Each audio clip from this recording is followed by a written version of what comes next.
तो यार जिस दिन मेरे एम्स दिल्ली में एडमिशन हुआ था ना, उस दिन मैं एक बंदे से मिला था जो मेरा सीनियर था और उस बंदे ने 7 ड्रॉप लिए और उसका एम्स दिल्ली में सिलेक्शन 8वें अटेम्प्ट में हुआ था। तो मेरा एक ऑब्वियस क्वेश्चन था कि 8वें अटेम्प्ट में आपने ऐसा क्या किया जिससे आपका सिलेक्शन हुआ। तो उनका आंसर तुम्हें पता है क्या था? उन्होंने बोला कि मैं फर्स्ट अटेम्प्ट से 7वें अटेम्प्ट तक सारे समय पढ़ता था, लेकिन मुझे 8वें अटेम्प्ट में समझ में आया किस तरीके से पढ़ना होता है। मैंने फिजिक्स के एनसीईआरटी को पहले इग्नोर किया था, वो मैं नहीं किया। और तीसरी चीज़ जो उन्होंने बताई, मुझे ये पता चला कि क्या नहीं पढ़ना होता है, कोचिंग के मॉड्यूल में क्या एक्स्ट्रा दिया है, उसे एनसीईआरटी से कट ऑफ कैसे करना है। This is Om Prabhu, MBBS first year student from All India Institute of Medical Sciences AIIMS Delhi. तो इस वीडियो में बताने वाला हूं कि अगर कोई बच्चा है जिसने अभी तक नहीं सोचा था पढ़ना है, लेकिन आज इस दिन इसी समय इस वीडियो के बाद वो सोच रहा है कि अच्छे से पढ़ाई करे, तो उसे किस तरीके से पढ़ना है, और ये पॉसिबल है कि उसे किस तरीके से पढ़ना है कि वो एम्स दिल्ली पहुंचे। क्योंकि अभी नीट 2024 के लिए 9 महीने बचे हैं और 2025 वाले हैं, उनके लिए तो बहुत टाइम है। अगर अभी से तुम सही डायरेक्शन में सही तरीके से पढ़ना चालू कर दो, एनसीईआरटी को अभी से पढ़ना चालू कर दो। मैं जिस तरीके से पढ़ता था, नोट्स किस तरीके से बनाता था, शॉर्ट नोट्स किस तरीके से बनाता था, एनसीईआरटी को चीजों को प्रीवियस ईयर क्वेश्चन से कैसे एक्सट्रैक्ट करके एनसीईआरटी के साइड में प्रीवियस ईयर क्वेश्चन किस तरीके से लिखता था, अगर ये सारी चीजें स्टार्ट कर दो जो एक्चुअल नीट टॉपर्स करते हैं। मेरे जो दोस्त एम्स दिल्ली के जो इस साल के 23 के टॉपर है, मैंने जिनसे बात करी अपने पूरे एक्सपीरियंस के साथ बताने वाला हूं। तो यार बिना टाइम वेस्ट किए चालू करते हैं। एक चीज ध्यान रखना, अगर तुमने सोचा है कि तुम्हारा सिलेक्शन होगा तो होगा। अगर तुम अभी तक टाइम वेस्ट कर रहे थे, अभी से टाइम वेस्ट करना बंद करो। ये मत सोचना कि कल से चालू करूंगा, अभी से मतलब अभी से। तो यार सबसे पहले मैंने क्या किया, मैं जब भी अपना नीट प्रिपरेशन करता था तो मैं उस टाइम से अपने प्रिपरेशन टाइम को 2 पार्ट में डिवाइड करके रखा। पहला स्टार्ट मंथ जो कि फरवरी तक का टाइम है, दूसरा लास्ट के 2 मंथ जो कि मार्च और अप्रैल है। अब स्टार्टिंग के 7 मंथ तक, फरवरी तक तुम कुछ भी करके सिलेबस कंप्लीट करो। ये मेरा एक्सपीरियंस है यार, इस चीज को मानो। कि ऐसा लोग बोलते हैं ना कि हम बार बार रिवाइज करेंगे या फिर मार्च तक सिलेबस कंप्लीट करेंगे, अच्छे से रिवाइज करेंगे। नहीं, मैटर नहीं करता तुम्हारा किस तरीके का सिलेबस हुआ है, लेकिन फरवरी तक एक बार सिलेबस से पूरे रूबरू हो जाओ। पूरा सिलेबस एक बार तुम्हें देखा हुआ होना चाहिए, पढ़ा हुआ होना चाहिए, उसके लेक्चर देखे होने चाहिए। ऑनलाइन से हो तो ऑफलाइन से तो उसके क्लास अटेंड किए होने चाहिए। ऐसा कोई भी चैप्टर नहीं होना चाहिए, क्योंकि अभी बहुत टाइम है कि जो तुम ऐसा बोलो कि फरवरी में भैया हमारा ये चैप्टर हमने टच ही नहीं किया। इस चीज को फोकस करो, क्योंकि फरवरी तक अगर तुम्हारा हर एक चैप्टर एक बार पढ़ा हुआ रहेगा, स्टार्टिंग के लास्ट के 2 मंथ बचेंगे, लास्ट के 2 मंथ में अगर रिवाइज करोगे, मॉक टेस्ट दूंगा, तुम्हारा ऑलरेडी 90% चांस रहेगा कि 700 के ऊपर नंबर आ जाए। क्योंकि ऐसे बच्चे होते हैं, मेरे क्लास में भी एम्स दिल्ली में ऐसे बच्चे हैं जो लास्ट के 2 महीने में अपना कोप अप किए हैं, लास्ट के 2 महीने में 700 मार्क्स तक बचे हैं। ये तुम भी कर सकोगे, लेकिन तब जब तुम फरवरी तक पूरा सिलेबस कंप्लीट करोगे। अब सिलेबस कंप्लीट करना सिर्फ एक चीज नहीं है। अब 7 महीने स्टार्टिंग के, उसमें सबसे ज्यादा इंपॉर्टेंट चीज 4 चीजें हैं जो मैं बताऊंगा। देखो, सबसे पहली चीज सब्जेक्ट वाइज चलते हैं। हमें सिलेबस कंप्लीट नहीं करना है, हमें इस तरीके से पढ़ना है कि एनटीए के डायरेक्टर भी आके क्या बोले कि बेटा क्या क्वेश्चन पूछना है, तू बता, मैं तेरे लिए पेपर बनाऊंगा। इस तरीके से पढ़ना है। सबसे पहले चीज अपन सब्जेक्ट वाइज चालू करते हैं फिजिक्स के लिए। देखो भाई, फिजिक्स सबसे आसान सब्जेक्ट है असलियत में, लेकिन लोग इसमें क्वेश्चन गलत करते हैं। नीट में फिजिक्स में 2022 2023 इतने आसान पेपर आ रहे हैं, कोई भी बच्चा सिर्फ इस तरीके को फॉलो करके 160 150 नंबर ला सकता है। वो क्या तरीका है? देखो, तुम्हें सबसे पहले लेक्चर अटेंड करना है। तुम कोई से भी टीचर से पढ़ते हो, अपने टीचर को डिफाइन करो, कभी भी भागो मत। अपने एक टीचर को डिफाइन करो, उसका लेक्चर अटेंड करो। जब तुम लेक्चर अटेंड कर रहे हो, उस लेक्चर के दौरान ही तुम्हें नोट्स बनाने। अब लेक्चर के दौरान नोट्स तो बना लोगे, लेकिन लेक्चर खत्म होने के बाद, चैप्टर खत्म होने के बाद, तुम्हें पूरे चैप्टर को अपने दिमाग के अंदर एक मैप बनाना होता है, जिससे एग्जाम में आके क्वेश्चन सॉल्व हो। क्या ऐसा कोई बच्चा था जो 2023 नीट का पेपर अटेम्प्ट किया और उसने इलेक्ट्रोस्टैट्स नहीं पढ़ा, उसने इलेक्ट्रिक फील्ड का फॉर्मूला नहीं पढ़ा, उसने पोटेंशियल का फॉर्मूला नहीं पढ़ा, उसने मैग्नेटिक फील्ड का फॉर्मूला, सबने फॉर्मूले पढ़े, लेकिन फिर भी जब electric field, magnetic field, potential का क्वेश्चन आया नीट 2023 के अंदर, लोगों से गलत हुआ। इसके पीछे का रीजन क्या है? इसके पीछे का रीजन मैं बताता हूं। देखो भाई, ये मेरा खुद का शॉर्ट नोट्स है। मैं असली ओरिजिनल अपना शॉर्ट नोट बना रहा हूं और ये बता रहा हूं किस तरीके से तुम्हें बनाना है। देखो, ये मेरा एक्चुअल नोट्स है। मैंने क्या किया, मैं इलेक्ट्रिक फील्ड का फॉर्मूला पढ़ा, मैं पोटेंशियल का फॉर्मूला पढ़ा, मैग्नेटिक फील्ड का फॉर्मूला पढ़ा। मैंने दिमाग के अंदर उसे एक मैप बना लिया कि किस तरीके से याद करना है। मैंने देखा कि इलेक्ट्रिक फील्ड के अंदर एक ट्रेंड फॉलो हो रहा है, पोटेंशियल का ट्रेंड फॉलो हो रहा है, मैग्नेटिक फील्ड का ट्रेंड फॉलो हो रहा है, कि उसको अपन 4 पार्ट में डिवाइड कर सकते हैं। पहला स्फीयर के लिए, दूसरा सिलेंडर के लिए, तीसरा रिंग के लिए, तीसरा डिस्क के लिए और चौथा रिंग के लिए। तो इस तरीके से मैंने डिवाइड कर दिया। अब इतना ही नहीं, स्फीयर के अंदर 2 टाइप के फॉर्मूले होते हैं। पहला solid conducting, hollow non conducting के लिए एक टाइप का फॉर्मूला आता है, सॉलिड नॉन कंडक्टिंग के लिए दूसरा टाइप का फॉर्मूला होता है। इनके सारे फॉर्मूले इलेक्ट्रिक फील्ड, पोटेंशियल के, और इनके ग्राफ। अब तुम विश्वास नहीं करोगे, अगर तुम इस तरीके से चीजों को कंसाइज करते हुए चलते हो, तो इस चीज की तुम्हारा कभी भी नोट्स खोलने के टाइम नहीं लगेगा। तुम्हें नोट्स खोलना ही नहीं पड़ेगा, तुम सिर्फ इस छोटे से पेज को देखोगे, तुम्हारे 4-5 क्वेश्चन नीट्स के लग जाएंगे। और ऐसे क्वेश्चन आए हैं 2023 में, 2024 में आएंगे, 2025 में आएंगे। तो इस चीज को ध्यान रखना, फिजिक्स के अंदर फॉर्मूले को इस तरीके से डिराइव, इस तरीके से दिमाग के अंदर सेट करेंगे कि कभी कॉपी खोलने की जरूरत नहीं पड़ी, तुरंत दिमाग के अंदर रहेगा कहां से क्या है। और ध्यान रखना, मैंने सिर्फ फॉर्मूले नहीं लिखे, मैंने ग्राफ भी बनाया, और ये ग्राफ मैंने 1 तीर से 2 निशाने लगाए, क्योंकि इस चैप्टर का जो ग्राफ है ना, ग्रेविटेशनल का सेम ग्राफ आता है, ग्रेविटेशनल पोटेंशियल का, gravitational electric field, gravitation field का, तो हर चीज सेम सेम है। तो इस तरीके से दिमाग के अंदर मैपिंग करते हुए चलोगे तो काम हो जाएगा। और तुम्हें तो इतना भी टेंशन नहीं लेना यार, ये सारे जो मेरे फिजिक्स के शॉर्ट नोट्स रहेंगे, मेरी एनसीईआरटी रहेगी, मैं किस चैप्टर के एनसीईआरटी क्या क्या अंडरलाइन करता था, ये सारी चीजें मैं इस वीक के एंड तक अपनी टेलीग्राम चैनल ओम प्रभु एनएसडी में डाल दूंगा। और उस चीज को तुम देखोगे ना, तुम्हें समझ में आ जाएगा कि यार इस तरीके से पढ़ रहा हूं, फिजिक्स में 180 में से 180 क्यों नहीं आ सकता,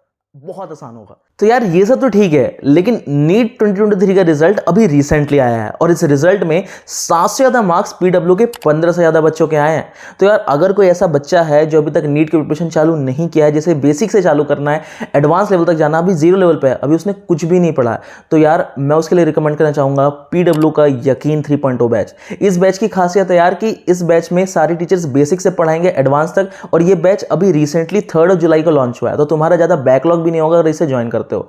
दूसरी चीज, 3 जुलाई से 8 जुलाई तक अभी गुरु पूर्णिमा का ऑफर चल रहा है, क्योंकि रिसेंटली अभी गुरु पूर्णिमा भी था, तो ये जनरली बैच 4400 का पड़ता है, लेकिन अभी अगर इस बैच को लोगे इस गुरु पूर्णिमा ऑफर के अंदर, तो 4400 के बोले 3600 का पड़ेगा। एक और चीज की, इस बैच के अंदर बेस्ट एजुकेटर्स हैं, जो सारे के सारे क्लासेस शेड्यूल तुम्हें पहले से मिल जाएगा, तुम ऑलरेडी प्लान कर सकते हो तुम्हारा अगला शेड्यूल क्या होने वाला है। दूसरी चीज, शेड्यूल टेस्ट सीरीज इसके अंदर ऑलरेडी दी जा रही है, और अगर तुम्हें इस बैच का मॉड्यूल चाहिए तो लिंक इज इन डिस्क्रिप्शन, उससे तुम डायरेक्टली मॉड्यूल भी ले सकते हो। और इसके अलावा और भी अगर डिस्काउंट चाहिए तो यार मेरा कोड यूज कर सकते हो OP150, जिससे तुम्हें डायरेक्टली 3600 के ऊपर 150 का डिस्काउंट मिलेगा। तो यार link is in description, don't forget to check out. तो मैंने क्या बोला, पहले लेक्चर अटेंड करोगे टीचर के साथ, दूसरा उस टीचर के साथ नोट्स बनाओगे, नोट्स बनाने के बाद चैप्टर कंप्लीट होने के बाद तुम्हें दिमाग के अंदर मैपिंग करनी है, और जो फॉर्मूले वाले चैप्टर है ना, जैसे कि ये हो गया, सेंटर मास वाला चैप्टर हो गया, ये सारे के फॉर्मूले शीट जो मैंने खुद अपने हाथों से बनाए, वो सारे फॉर्मूले शीट मैं तुम्हें दूंगा टेलीग्राम चैनल में। उस फॉर्मूले शीट को देखना, और उसको देखने के बाद तुम उससे डिसाइड करना कि तुम्हें किस तरीके से लिखना है, उस तरीके से तुम्हारे माइंड मैप बनाना। मैं ये नहीं बोल रहा कि कॉपी पेस्ट करो, मैं कह रहा हूं कि इससे सीखो और अपने से डिराइव करो। फिर क्वेश्चन प्रैक्टिस करना। अब क्वेश्चन प्रैक्टिस करने में बुक बता देता हूं, देखो भाई क्वेश्चन 2 तरीके से प्रैक्टिस करना होता है, पहला प्रीवियस ईयर क्वेश्चन, दूसरा मॉड्यूल। मेरा ये मानना है कि हर एक चैप्टर से तुम्हें मिनिमम 150 और मैक्सिमम 200-250 क्वेश्चन प्रैक्टिस करने चाहिए। अब 200-250 से ज्यादा क्वेश्चन प्रैक्टिस करना भी मतलब लॉजिकल नहीं, क्योंकि हमारे पास टाइम कम है, फिजिक्स में पूरा टाइम दे देंगे तो बायोलॉजी में क्या करेंगे।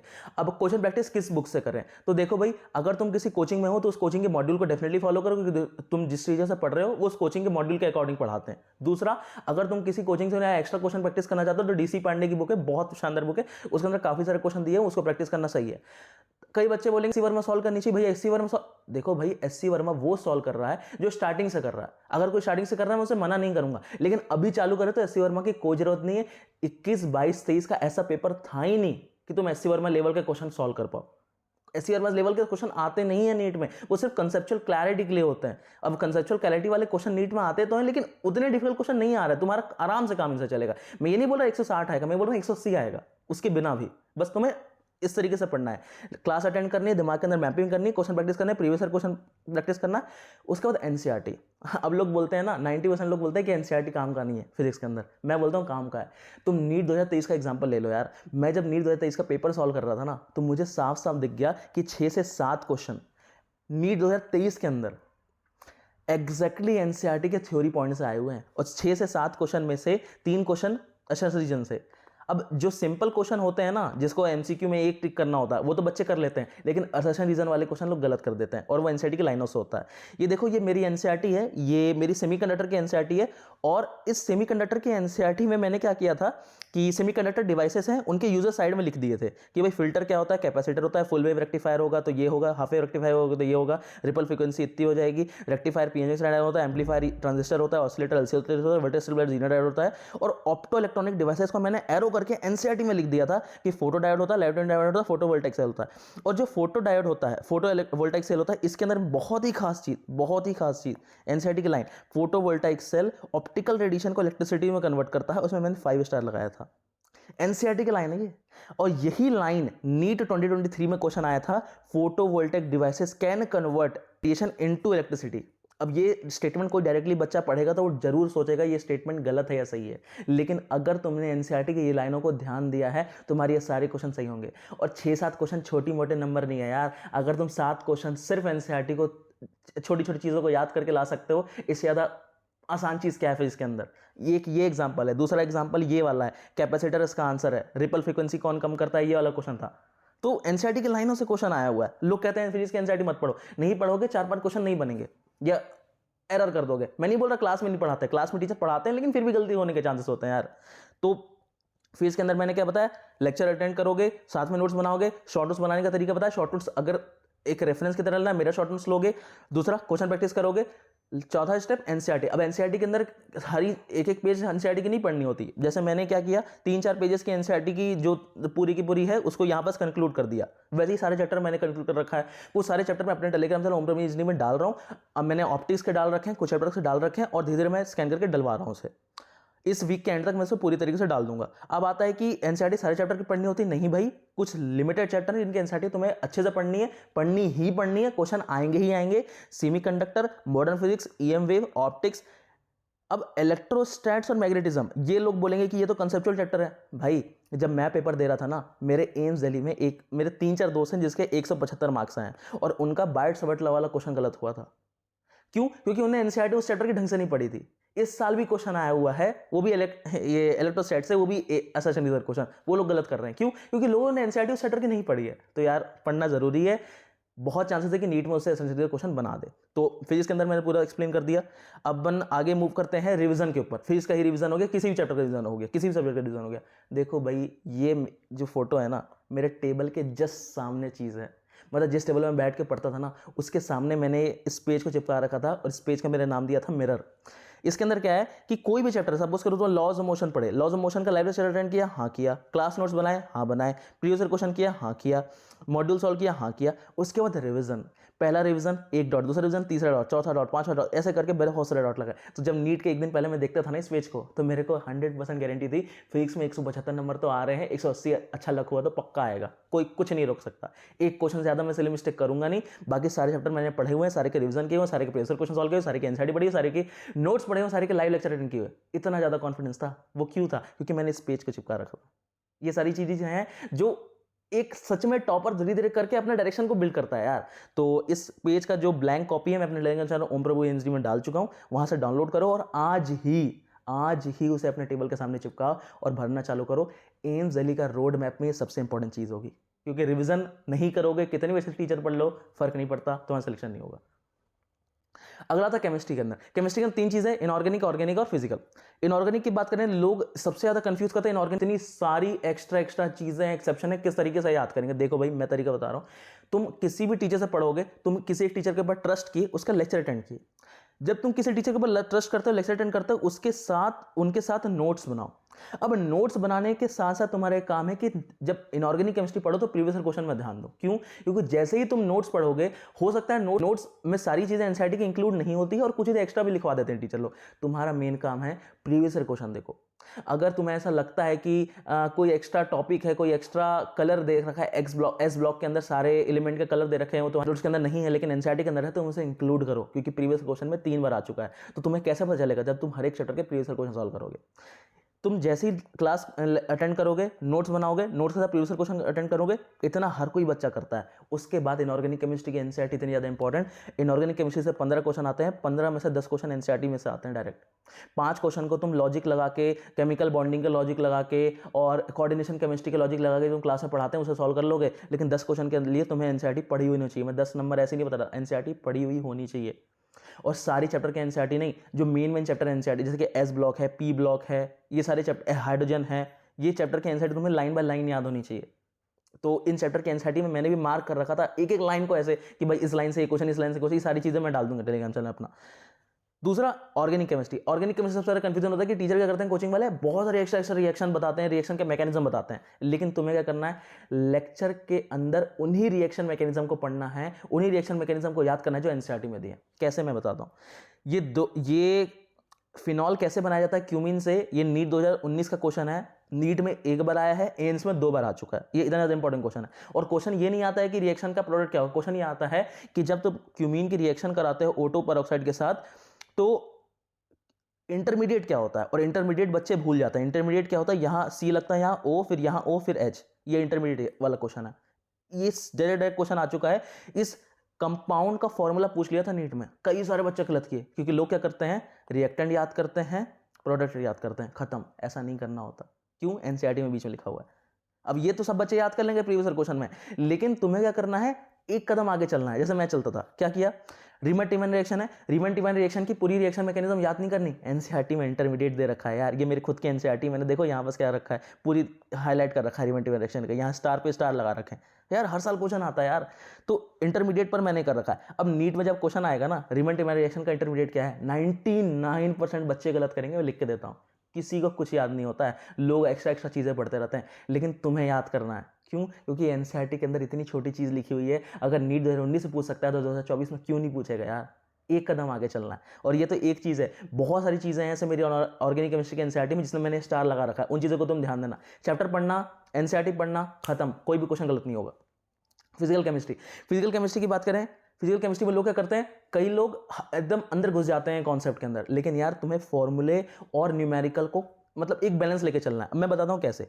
तुम्हें कुछ सर्टेन चैप्टर्स जिनके अंदर फॉर्मूले अच्छे से याद होने चाहिए, जैसे कि इलेक्ट्रोकेमिस्ट्री के बाद सॉल्यूशन के बाद सॉलिड स्टेट। इलेक्ट्रोकेमिस्ट्री के अंदर लोग बहुत ज़्यादा कॉन्सेप्ट के अंदर चले आते हैं यार। इलेक्ट्रोकेमिस्ट्री से हर साल मैक्सिमम एक क्वेश्चन आता है, और कई साल तो क्वेश्चन भी नहीं आता है। सेक्शन बी में आ जाता है बस एक क्वेश्चन, सेक्शन ए में आया ही नहीं। अब सेक्शन बी में तुम्हें 10 क्वेश्चन करने हैं, तो इलेक्ट्रोकेमिस्ट्री में उतना मत घुसो, क्योंकि इलेक्ट्रोकेमिस्ट्री बहुत वास्ट टॉपिक है, मतलब उसके अंदर बहुत टाइम वेस्ट हो सकता है। अब मेरा खुद का हुआ था और क्वेश्चन आए नहीं थे, तो मुझे बहुत बुरा लगा था।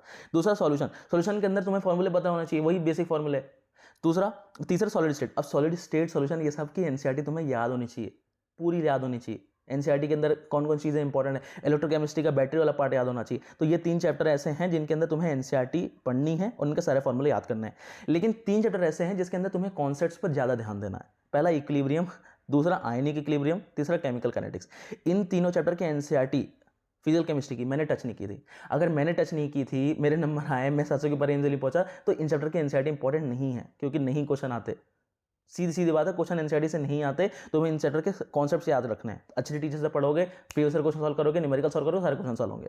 तो फिजिकल केमिस्ट्री के लिए सर्टेन चैप्टर में एनसीईआरटी, सर्टेन चैप्टर में एनसीईआरटी नहीं है, और जिन चैप्टर के एनसीईआरटी उसको मैं डाल दूंगा कौन कौन सी लाइनें पढ़नी है।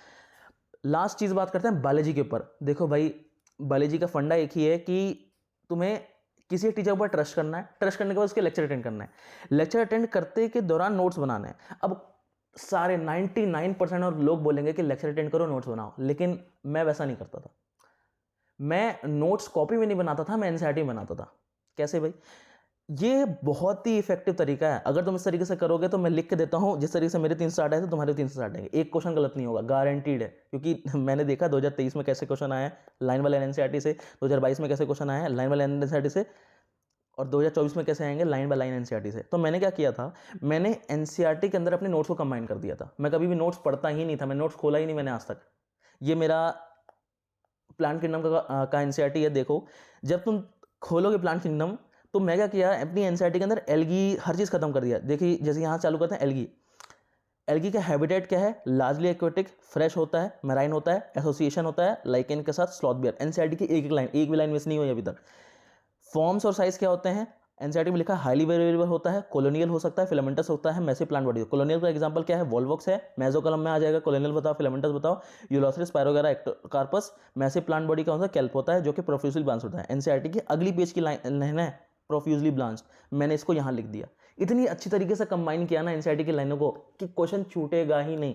मैंने सिर्फ एनसीईआरटी के बगल में लिखा नहीं है, मैंने 3-4 पेजेस के स्कैटर्ड चीज़ों को एक जगह लाया है, और उससे दिमाग के अंदर एक बहुत स्मूथ तरीके से ट्रांजिशन बिल्ड होता है। मतलब कुछ भी याद करने का टेंशन नहीं रहता, एक लाइन याद होती है इस तरीके से। लोग बोलते हैं ना, आंख बंद करने से एनसीईआरटी कैसे दिखेगी, ऐसे दिखेगी यार। कोई बच्चा ऐसा नहीं होता कि रटता है उसको लिख लिख के, इस तरीके से करना होता है। रिप्रोडक्शन 2 तरीके के होते हैं, एसेक्सुअल, सेक्सुअल। एसेक्सुअल के अंदर वेजिटेटिव कौन सा होता है, फ्रेगमेंटेशन, दूसरा स्पोर बनाएगा, जू स्पोर। सेक्सुअल 3 टाइप के होते हैं, आइसो, एनिसो, ऊ। आइसो के एग्जांपल फ्लैजिलेटेड के अंदर यूलोथ्रिक्स, नॉन फ्लैजिलेटेड का स्पायरोगेरा। एनिसो के अंदर यूडोरिना, जो डिसिमिलर होता है साइज के अंदर। ऊएमएस के अंदर वॉल्वस फ्यूकस। अब एनसीईआरटी वॉल्वस फ्यूकस एक साथ नहीं लिखा हुआ है, क्लास 12th में भी लिखा हुआ है, तो मैंने इसको यहीं लिख दिया। तो छोटी छोटी चीज़ों को यार मतलब चीज़ें कंबाइन करते जाओगे। इकोनॉमिक इंपॉर्टेंस एनसीईआरटी में इतनी सारी चीज़ें लिखी है, मैंने यहीं बस खत्म कर दिया। मतलब अगर इस तरीके से पॉइंट वाइज लिखोगे ना, पूरी चीज़ें याद होती है। 50% मेथड SEO फिक्सेशन करता है। अब मैं किसी से पूछ लूँ कि फूड कौन से होता है, तो लोग गलत कर देंगे। पोरफायरिया, लेमनेरिया, सर्गेजम, PLS को खाया भी जाता है। तो मतलब एनसीईआरटी को इस तरीके से तुम कंबाइन करते चलोगे नोट्स के अंदर, तो बहुत आसानी से हो जाएगा। तो ये चीज़ ट्राई करना। ट्राई नहीं कर पा रहे हो, कोई टेंशन की बात नहीं, मैं अपनी सारी चैप्टर के एनसीईआरटी डाल रहा हूँ। उस एनसीईआरटी को देखोगे तुम्हें बहुत ज़्यादा हेल्प मिलेगा। मैं नहीं बोल रहा कि एक चीज़ उससे पढ़ो, लेकिन हेल्प जरूर मिलेगा यार। उसके बाद प्रैक्टिस करना है। प्रीवियस क्वेश्चन मस्ट है, कुछ कोई नहीं कर सकता। प्रैक्टिस करने के ऊपर आए, मॉड्यूल सॉल्व करो, मॉड्यूल नहीं सॉल्व करो, फिंगर टिप सॉल्व करो, बहुत सफिशिएंट है। और फिर मॉक टेस्ट तो देना ही देना है। अब तुम्हारा जो स्टार्टिंग के 7 मंथ है, फरवरी तक का मैंने पूरा प्लान बता दिया। अगर इस तरीके से फॉलो करते हो, हर एक चैप्टर में मास्टरी होगी, हर एक चीज़ में मास्टरी होगी। अगर लक अच्छा हुआ तो 720 नंबर आएंगे, लक बेकार हुआ तो 700 के ऊपर नंबर आएंगे। ऐसा चीज़ होगा अगर इस तरीके से पढ़ते हो। अगली चीज़ आती है कि जब लास्ट के 2 महीने बचेंगे तब क्या करना है। तो भाई मार्च और अप्रैल का टाइम है, तुम्हें एक फाइनल रिवीजन देना है। और फाइनल रिवीजन के बाद कोई भी टेस्ट सीरीज सॉल्व करनी है। टेस्ट सीरीज जैसे ही ज्वाइन करोगे, मैं बोल रहा हूँ टेस्ट सीरीज ज्वाइन करनी ही करनी है। वो क्या करेगा, टेस्ट सीरीज वाला स्टार्टिंग के 4 चैप्टर का क्वेश्चन क्या पेपर आएगा, सिलेबस देगा, उसको रिवाइज कर पेपर दोगे। अगले 4 चैप्टर का आएगा, रिवाइज कर पेपर दोगे। अगले फर्स्ट 4 चैप्टर, सेकंड 4 चैप्टर का कंबाइंड पेपर आएगा, उसको दोगे, तो पूरे 6 तक कंप्लीट हो गया। वैसे करके पूरा एक सिलेबस कंप्लीट हो जाएगा। एक ऐसा पॉइंट आएगा अप्रैल में जब तुम्हारा पूरा सिलेबस कंप्लीट हो चुका होगा, फिर सारे मॉक टेस्ट देगा, मॉक टेस्ट दे पाओगे और फुल सिलेबस मॉक टेस्ट देते जाओगे एंड तक। फिर खत्म यार, नीट पेपर दोगे, बहुत आसानी सॉल्व हो जाएगा। तो इस तरीके से तुम्हें फॉलो करना है। तो यार इस वीडियो को बनाने बहुत ज़्यादा मेहनत लगी है। मैं एक चीज़ तुम्हें जेन्युइनली बताऊं, इसके अंदर कोई भी अल्टरेशन नहीं है। मैंने जो किया है एग्जैक्ट वही बताया हूँ, एक भी चीज़ें ऐड ऑन नहीं किया हूँ। तो भाई thanks for watching this video and if you like the effort I put to make this video, hit the like button, hit the subscribe button. If there is query ask them in comment section. और यार Instagram और Telegram पूछ सकते हो, Telegram में काफ़ी बच्चों को मैं रिप्लाई कर रहा हूँ। कोई भी पर्सन डाउट हो मुझसे पूछ सकते हो। So thank you.